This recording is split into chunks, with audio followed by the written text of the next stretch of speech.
Now the serpent was more subtle than any beast of the field which the Lord God had made. And he said unto the woman, Yea, hath God said, Ye shall not eat of every tree of the garden?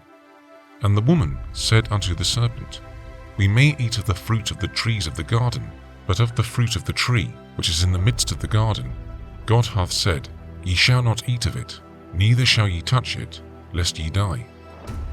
And the serpent said unto the woman, Ye shall not surely die, for God doth know that in the day ye eat thereof, then your eyes shall be opened, and ye shall be as gods, knowing good and evil.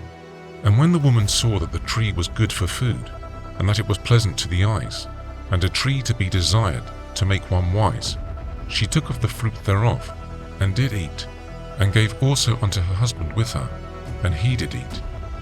And the eyes of them both were opened, and they knew that they were naked.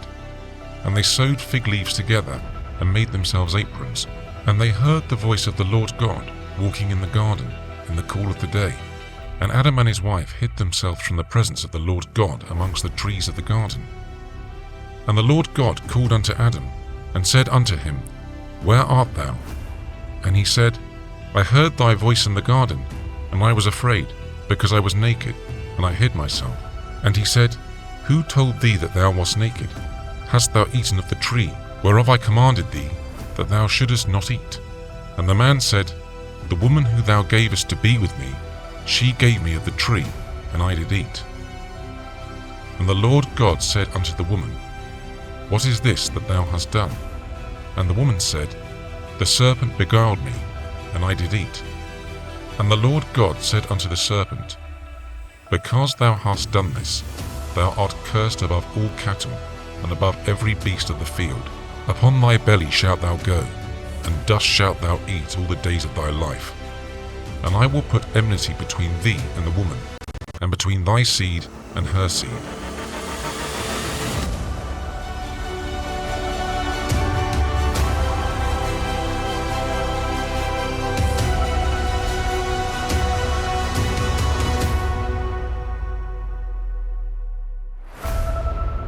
It shall bruise thy head, and thou shalt bruise his heel.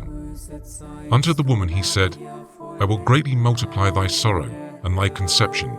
In sorrow thou shalt bring forth children, and thy desire shall be to thy husband, and he shall rule over thee.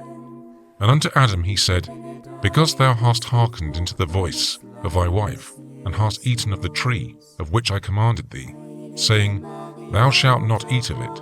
Cursed is the ground for thy sake. In sorrow shalt thou eat of it all the days of thy life. Thorns also and thistles shall it bring forth to thee, and thou shalt eat the herb of the field.